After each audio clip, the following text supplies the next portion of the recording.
A União das Casas Espíritas da Zona Norte apresenta O Espiritismo está no ar. Um programa que anuncia, esclarece e consola.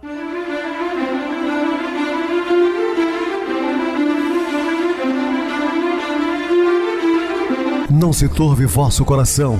Credes em Deus, credes também em mim. Na casa de meu pai há muitas moradas. Se assim não fora, eu vou-los teria dito, pois vou preparar-vos lugar. O Espiritismo está no ar. Sintonize esta frequência. Pare, pense na vida, faça perguntas. Uma ótima noite para você, muito obrigado pelo carinho, pela sintonia. Rádio Clube FM, sua voz é a nossa voz. Estamos no ar de segunda a sexta desde 2014 pela emissora, depois também passamos a transmitir o programa via YouTube. O canal é Viver _ Melhor, se inscreva, deixa seu like, sua opinião é sempre importante para nós. Ou acessem o YouTube e digite O Espiritismo está no ar. Lá encontrarão vários programas, inclusive o do dia. Mando um abraço muito carinhoso, super especial ao meu amigo e confrade Márcio Borsato. Ontem ele deixou um grande comentário no YouTube acerca do nosso programa. Agradecemos de coração aqui, meu amigo. Que Deus te abençoe, o Paulo Cruz. Todos esses amados irmãos que deixam seus comentários, nós ficamos felizes. Como nosso programa é muito curto, não dá para deixar mensagem para todos, mas receba nosso carinho especial. Um abraço também ao meu primo Carlos Pedrosa, ele é de Tangará da Serra, Mato Grosso, está sempre sintonizado com a nossa emissora. Muito obrigado também pelo carinho e audiência. Recebo carinhosamente meu querido amigo espiritista, trabalhador da Casa Espírita Maria de Nazaré, Adilson Reis. Uma boa noite, seja muito bem-vindo. Uma boa noite a você, Pedrosa, e a você, ouvinte da Rádio Clube FM. Estamos mais uma vez juntos no programa O Espiritismo está no ar, uma onda de amor e luz em seu rádio. Vamos estudar e aprender juntos. Que Jesus nos abençoe. Bem, Adilson, vamos estudar a necessidade da vida social. Dúvidas, entre em contato agora com o WhatsApp da Rádio Clube FM 999327758. Quer falar comigo? Utilize a TIM 988012675, o WhatsApp 9844949, novamente 59. O e-mail, o Espiritismo está no ar, @hotmail.com. Interajam conosco, façam perguntas, tirem dúvidas, podem dar sugestões ao programa. Estamos à disposição de todos os ouvintes. Vamos agora para aquele momento muito especial que é o nosso momento de oração. Sintonize esta frequência. O Espiritismo está no ar. Momento de oração. Agradeça sempre. Agradeça pelos sucessos e aplausos, mas também pelas experiências de insucesso e pelas dificuldades. Quando você faz isso, você avança um degrau, dá um pulo para um estado superior. Aceitar os obstáculos e procurar crescer com eles lhe dá forças e recursos novos e faz você gostar mais de você mesmo. Seja qual for o momento por que estiver passando, guarde bons pensamentos sobre a vida, sobre Deus e os seus semelhantes. Como sementes de felicidade, as ideias frutificarão. Toda vez que você agradece, a vida registra um ponto a seu favor. Estamos apresentando O Espiritismo está no ar. Bem, meus amados irmãos, estamos de volta com o assunto da noite, falando sobre a necessidade da vida social. Devemos considerar, no entanto, que existem seres humanos que fogem dos prazeres e das comunidades do mundo, não para viver isolados, mas para socorrerem pessoas mais necessitadas. Isso é de suma importância. Muitas vezes devemos fazer isso. Agora, isolar-se do mundo, viver como ermitões, enclausurado nos mosteiros, como antigamente muitos religiosos viviam, isso é fugir de si mesmo. Isso não constrói, não traz evolução alguma para o ser humano. Nós precisamos viver em sociedade. Como Joana de Ângeles nos diz, vivemos porque convivemos. Há uma necessidade. E Jesus vem nos dizer: angariai amigos. Então, como que você vai conseguir tudo isso? Se isolando, né? Agora, quando o isolamento se faz necessário para auxiliar, é diferente. A história da humanidade traz exemplos de homens e mulheres notáveis que se dedicaram no campo do saber religioso, também científico. Essas pessoas, vivendo uma existência de simplicidade e renúncia aos confortos oferecidos pela sociedade, optaram por algo a fazer em benefício do próximo. É importante que ampliemos a nossa visão a respeito da vida no planeta, entendendo que a vida é uma grande realização de solidariedade humana. Como eu falei, vivemos em sociedade. Assim, a existência terrestre é uma escola, um meio de educação, de aperfeiçoamento pelo trabalho, pelo estudo e também pelo sofrimento. Sendo assim, homem nenhum possui faculdades completas. Mediante a união social é que elas, umas às outras, se completam para se assegurarem o bem-estar e o progresso. Por mais que você tenha uma vida dilatada sobre a Terra, por mais que você tenha conhecimentos, você nunca vai ter numa encarnação só todos os conhecimentos necessários. Vamos pegar como exemplo assim, um médico que estudou muito, um cirurgião notável, mas ele não tem conhecimento quase nenhum de engenharia, né? Da advocacia. E assim o outro profissional também não vai deter conhecimentos da saúde, da medicina. Então, precisamos de muitas e muitas encarnações, passamos por várias experiências de trabalho, às vezes até mesmo do sexo, da cor da pele, dos diferentes continentes, para aprendermos. E a vida em sociedade faz com que você tenha noção, não completa, mas noção de tudo, porque você está ali convivendo. Essas orientações espíritas fundamentadas em esclarecimentos evangélicos determinam que a vida social deve ser caracterizada por um clima de convivência fraterna em que todos se ajudam e se socorrem mutuamente, diminuindo dificuldades e problemas cotidianos. Sim, a doutrina espírita tem como base a ciência, a filosofia e, com consequências religiosas, revivendo de fato o cristianismo na sua pureza. Portanto, graças a Deus, isso é louvável, né? Que a doutrina espírita ajuda sem esperar nada em troca. Auxilia as pessoas sem fazer com que elas tenham que deixar as suas crenças para adotar a nossa. Isso não é auxílio, é uma cobrança, né? Você fala, eu vou te dar isso, mas você tem que ir para lá, você tem que assistir um culto, Então, isso não se faz, não?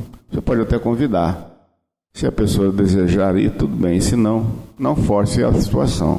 O Espiritismo nos esclarece também que as relações sociais humanas, o homem deve fazer o bem, pois isso constitui o objetivo único da vida. Sendo assim, facultando-lhe a impedir o mal, sobretudo aquele que possa concorrer para a produção de um mal maior. O relacionamento humano equilibrado nos impõe regras de convivência social que devem necessariamente estimular aquisições de valores morais, tendo em vista que o mundo, por mais áspero, representará para o nosso espírito a escola de perfeição, cujos instrumentos corretivos bendiremos um dia. Os companheiros de jornada que o habitam conosco, por mais ingratos e impassíveis, são as nossas oportunidades de materialização do bem, recurso de nossa melhoria e de nossa relação, é que, bem aproveitados por nosso esforço, podem transformar-nos em heróis. E essa convivência, às vezes, até muito difícil, complicada em determinados momentos, mas que faz você ser uma pessoa melhor. Então, a vida difícil fazem homens inteligentes e seguros, enquanto a vida fácil faz o homem viver na inércia, na ociosidade, trazendo consequências gravíssimas, né, para o seu aprimoramento enquanto encarnado. Então não há medida para o homem fora da sociedade em que ele vive. Se é indubitável que somente o nosso trabalho coletivo pode engrandecer ou destruir o organismo social. Só o organismo social pode tornar-nos individualmente grandes ou miseráveis. Isso depende da escolha de cada ser, obviamente.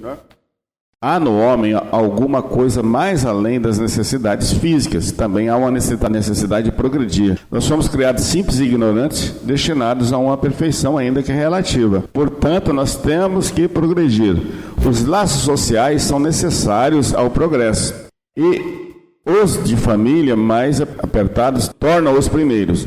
Eis que em segundos constitui uma lei da natureza. Quis Deus que por essa forma os homens aprendessem a amar-se como irmãos. A família é, pois, uma instituição divina cuja finalidade precípua constitui em estreitar os laços sociais, ensejando-nos o melhor modo de aprendermos a amar como irmãos. Nesse sentido, o relaxamento dos laços de família representa uma prática antinatural, uma recrudescência do egoísmo. Portanto, a família é a célula máter da sociedade, né? Nós necessitamos desse laço de união familiar. Por isso que Jesus disse: amai o vosso pai e vossa mãe, né? Convida-nos ao amor. Amar os nossos irmãos consanguíneos, porque quando amar o próximo, quem é o próximo? É o próximo mais próximo.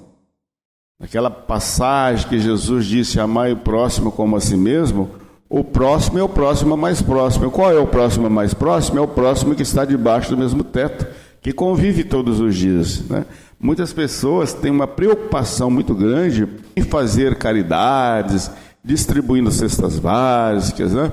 Alimentos, remédios e uma série de coisas para as pessoas distantes, para os transeuntes. É importante, sem dúvida, mas esquece às vezes daquele que está debaixo do mesmo teto, do vizinho ao lado. Então nós temos que ter essa preocupação, porque o vizinho do nosso lado é um parente próximo, porque ele está ali convivendo quase que o dia a dia dos nossos problemas de trabalho e uma série de outras coisas. Necessitamos de muitas vezes contar com o auxílio de um deles, né? Então faça uma convivência amável com seus vizinhos, que é muito importante. De todas as associações existentes na Terra, nenhuma talvez mais importante em sua função educadora e regenerativa, a constituição da família. De semelhante agremiação na qual dois seres se conjugam, atendendo aos vínculos do afeto, surge o lar, garantindo os alicerces da civilização. Através do casal aí estabelecido, funciona o princípio da reencarnação, consoante as leis divinas, possibilitando o trabalho executivo dos mais elevados programas de ação do mundo espiritual. Fácil entender que é assim justamente que nós, os espíritos eternos, atendendo aos impositivos do progresso, nos revezamos na arena do mundo, ora envergando a posição de pais, ora desempenhando o papel de filhos, aprendendo gradativamente na carteira do corpo carnal as lições profundas do amor que nos soerguerá um dia, em definitivo, da terra para os céus. A família, genericamente, representa o clã social ou de sintonia por identidade que reúne espécimes dentro da mesma classificação. Juridicamente, porém, a família se deriva da união de dois seres que se elegem para uma vida em comum através de um contrato, dando origem à genitura da mesma espécie. A família tem suas próprias leis que consubstanciam as regras do bom comportamento dentro do impositivo do respeito ético, recíproco entre os seus membros, favorável à perfeita harmonia que deve vigir sob o mesmo teto em que se agasalham os que se consorciam. O lar, no entanto, não pode ser configurado como a edificação material, capaz de oferecer segurança e paz aos que aí resguardam. Habitualmente, nunca sempre, somos nós mesmos quem planifica a formação da família antes do renascimento terrestre, com o amparo e a supervisão de instrutores beneméritos, à maneira da casa que levantamos no mundo, com o apoio de arquitetos e técnicos distintos. Comumente, chamamos a nós, antigos companheiros de aventuras infelizes, programando-lhes a volta ao nosso convívio, a prometer oferecer-lhes socorro e oportunidade, em que se lhes reedifique a esperança de elevação e resgate, burilamento e melhoria. É importante considerar, entretanto, que não são os da consanguinidade os verdadeiros laços de família, e sim os da simpatia e da comunhão de ideias, os quais prendem os espíritos antes, durante e depois de suas encarnações. Segue-se que dois seres nascidos de pais diferentes podem ser mais irmãos pelo espírito do que se fossem pelo sangue. Podem então atrair-se, buscar-se, sentir prazer quando juntos, ao passo que dois irmãos consanguíneos podem repelir-se, conforme se observa todos os dias. Problema moral que só o Espiritismo podia resolver pela pluralidade das existências. Há, pois, duas espécies de famílias: as famílias pelos laços espirituais e as famílias pelos laços corporais. Duráveis, as primeiras se fortalecem pela purificação e se perpetuam no mundo dos espíritos através das várias migrações da alma. As segundas, frágeis como a matéria, se extinguem com o tempo e muitas vezes se dissolvem moralmente, já na existência atual. Por intermédio da paternidade e da maternidade, o homem e a mulher adquirem mais amplos créditos da vida superior. Os filhos são liames de amor, conscientizado que lhes granjeiam proteção mais extensa no mundo maior, de vez que todos nós integramos grupos afins. Na arena terrestre, é justo que determinada criatura se faça assistida por outras que lhe respiram a mesma faixa de interesse afetivo. De modo idêntico, é natural que as inteligências domiciliadas nas esferas superiores se consagrem a resguardar e guiar aqueles companheiros de experiência volvidos à reencarnação para fins de progresso e burilamento. A parentela no planeta faz-se filtro da família espiritual, sediada além da existência física, mantendo os laços pré-existentes entre aqueles que lhe comungam o clima. Arraigada nas vidas passadas de todos aqueles que a compõem, a família terrestre é formada assim de agentes diversos, porquanto nela se reencontram comumente afetos e desafetos, amigos e inimigos, para os ajustes e reajustes indispensáveis ante as leis do destino. Formam famílias os espíritos que a analogia dos gostos, a identidade do progresso moral e a afeição induzem a reunir-se. Esses mesmos espíritos, em suas migrações terrenas, se buscam para se gruparem, como fazem no espaço, originando-se daí as famílias unidas e homogêneas. Se, nas suas peregrinações, acontece ficarem temporariamente separados, mais tarde tornam a encontrar-se, venturosos pelos novos progressos que realizaram. Mas, como não lhes cumpre trabalhar apenas para si, permite Deus que espíritos menos adiantados encarnem entre eles, a fim de receberem conselhos e bons exemplos a bem de seu progresso. Esses espíritos se tornam, por vezes, causas de perturbação no meio daqueles outros, o que constitui para estes a prova e a tarefa a desempenhar. Na esfera do grupo consanguíneo, o espírito reencarnado segue ao encontro dos laços que entreteceu para si próprio, na linha mental em que se lhe caracterizam as tendências. A chamada hereditariedade psicológica é, por isso, de algum modo, a natural aglutinação dos espíritos, que se afinam nas mesmas atividades e inclinações. Modernamente, ante a precipitação dos conceitos que generalizam na vulgaridade os valores éticos, tem-se a impressão de que paira rude ameaça sobre a estabilidade da família. Mais do que nunca, porém, o conjunto doméstico se deve impor para a sobrevivência a benefício da soberania da própria humanidade. Atualmente, na fase de aferição de valores morais por que passa a humanidade, é comum ouvir a voz da imaturidade e do pessimismo mesmo anunciando a extinção da família. Entretanto, devemos tranquilizar os nossos corações, porque a família não está em extinção. O processo é de transformação. A vulnerabilidade do bebê humano e sua dependência dos cuidados do adulto são indícios muito fortes de que a família é uma necessidade psicofísica do homem e, portanto, será difícil imaginar um sistema social sem essa instituição básica. O fato de ser a instituição familiar uma necessidade do homem não significa, contudo, que ela seja imutável. A família já se modificou muito desde a fase da sociedade predominantemente agrícola até os dias de hoje. Estamos assistindo a uma nova transformação. Toda mudança sempre acarreta um momento de desorganização.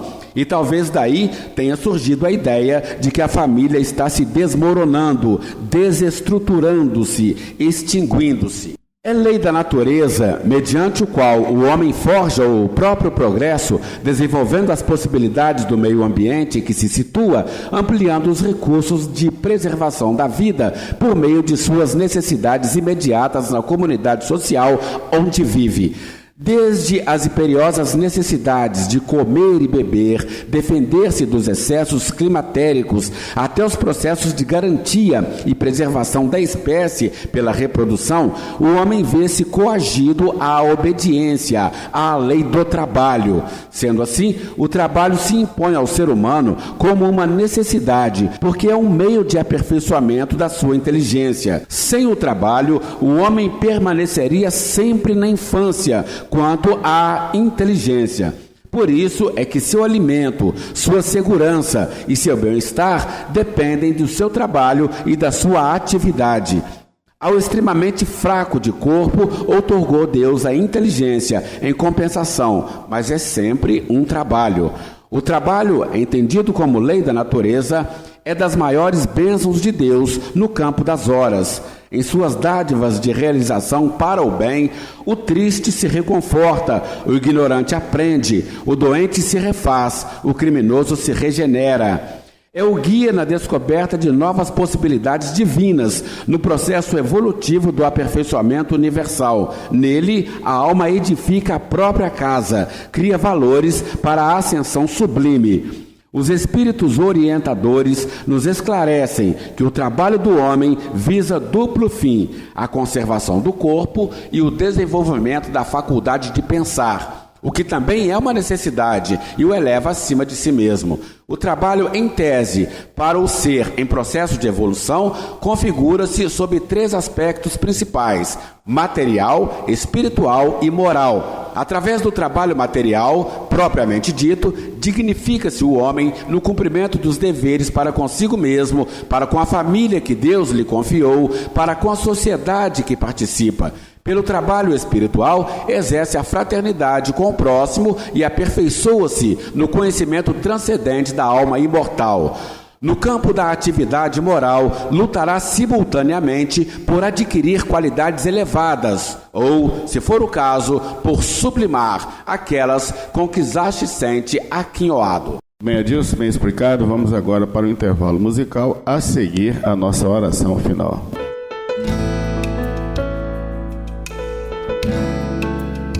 Para o melhor amigo.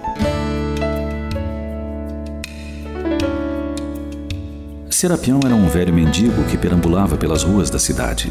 Ao seu lado, o fiel escudeiro, um vira-lata branco e preto que atendia pelo nome de Malhado. Serapião não pedia dinheiro. Aceitava sempre um pão, uma banana, um pedaço de bolo ou outro alimento qualquer. Quando suas roupas estavam imprestáveis, logo era socorrido por alguma alma caridosa. Mudava a apresentação e era alvo de brincadeiras. O mendigo era conhecido como um homem bom que perdera a razão, a família, os amigos e até a identidade. Não tomava bebida alcoólica e estava sempre tranquilo, mesmo quando não recebia nada de comida. Dizia sempre que Deus lhe daria um pouco na hora certa. E sempre na hora em que precisava, alguém lhe estendia uma porção de alimentos. Serapião agradecia com reverência e rogava a Deus pela pessoa que o ajudava. Tudo o que ganhava dava primeiro para o malhado, que paciente comia e ficava esperando por mais um pouco. Não tinham onde passar as noites.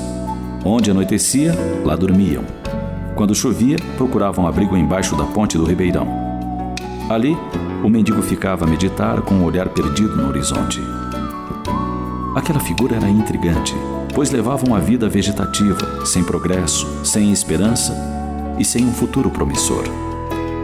Certo dia, um homem, com a desculpa de lhe oferecer umas bananas, foi bater um papo com o velho mendigo. Iniciou a conversa falando do malhado. Perguntou pela idade dele, mas Serapião não sabia. Dizia não ter ideia, pois se encontraram num certo dia quando ambos perambulavam pelas ruas. Nossa amizade começou com um pedaço de pão, disse o mendigo. Ele parecia estar faminto e eu lhe ofereci um pouco do meu almoço e ele agradeceu, abanando o rabo, e daí não me largou mais. Ele me ajuda muito e eu retribuo essa ajuda sempre que posso. Como vocês se ajudam? Perguntou. Ele me vigia quando estou dormindo. Ninguém pode chegar perto que ele late e ataca. Quando ele dorme, eu fico vigiando para que outro cachorro não o incomode. Continuando a conversa, o homem lhe fez uma nova pergunta. Serapião, você tem algum desejo na vida? Sim, respondeu ele. Tenho vontade de comer um cachorro quente, daqueles que tem na lanchonete da esquina. Só isso? Indagou. No momento é só isso que eu desejo. Pois bem, disse-lhe o homem, vou satisfazer agora esse grande desejo. Saiu, comprou um cachorro quente e o entregou ao velho. Ele arregalou os olhos, deu um sorriso, agradeceu a dádiva e, em seguida, tirou a salsicha, deu para o malhado e comeu o pão com os temperos. O homem não entendeu aquele gesto, pois imaginava que a salsicha era o melhor pedaço. Por que você deu para o malhado logo a salsicha? Interrogou intrigado. Ele, com a boca cheia, respondeu: para o melhor amigo, o melhor pedaço. E continuou comendo alegre e satisfeito. O homem se despediu de Serapião, passou a mão na cabeça do cão e saiu pensando com seus botões. Aprendi alguma coisa hoje. Como é bom ter amigos, pessoas em quem possamos confiar. Por outro lado, é bom ser amigo de alguém e ter a satisfação de ser reconhecido como tal. Jamais esquecerei a sabedoria daquele mendigo. E você? Que parte tem reservado para os seus amigos?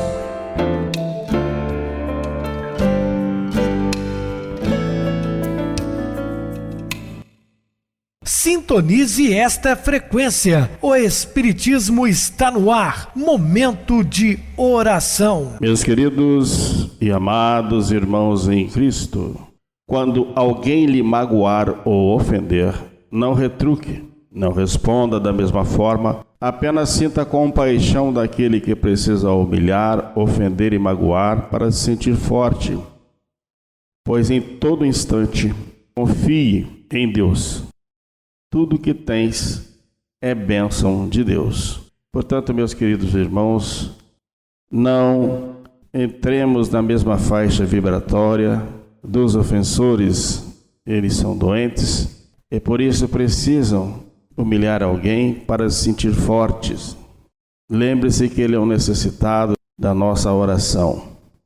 E confiemos em Deus sempre. E tenhamos Jesus como nosso farol, como nosso roteiro de vida. Muita paz, que Ele nos abençoe. Irmão Adilson, suas despedidas. Eu te agradeço, Pedrosa, a oportunidade de dividir o programa de hoje junto com você. Como eu digo sempre, estaremos dispostos a outras oportunidades, assim Jesus nos permitindo. Obrigado a todos pela companhia. Tenham todos uma boa noite, muita paz. Que Jesus nos abençoe.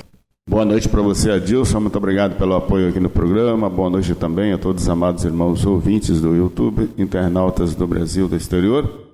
Nossos irmãos da Zona Norte de Juiz de Fora, que nos acompanham com a rádio local 87,9, Rádio Clube FM. Continue ligados ouvindo a nossa próxima atração, o programa Batidão com o DJ Tico, a seguir na voz de Ailton Moreno, Encontro Central. Boa noite a todos e até amanhã, se Deus quiser.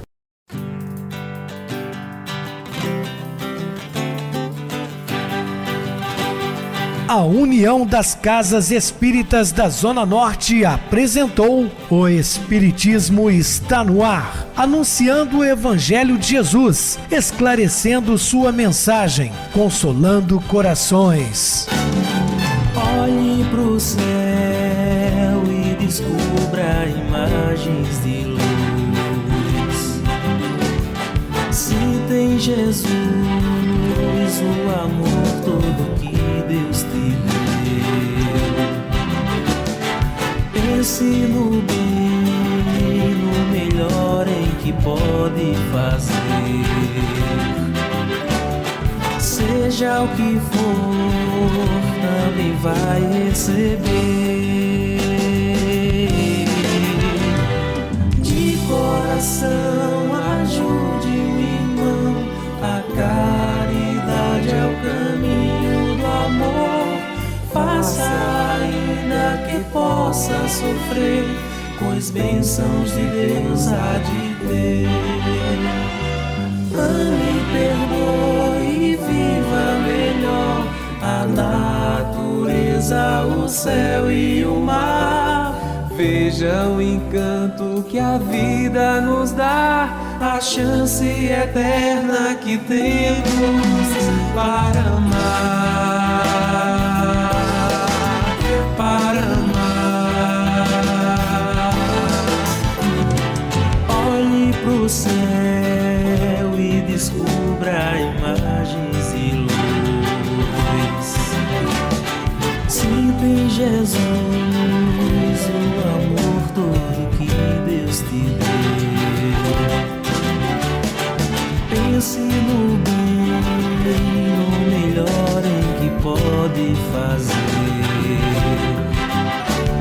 Seja o que for, também vai receber. De coração, ajude o irmão. A caridade é o caminho do amor. Faça ainda que possa sofrer, pois bênçãos de Deus há de ter. Ame, perdoe e viva melhor a natureza, o céu e o mar. Veja o encanto que a vida nos dá, a chance eterna que temos para amar.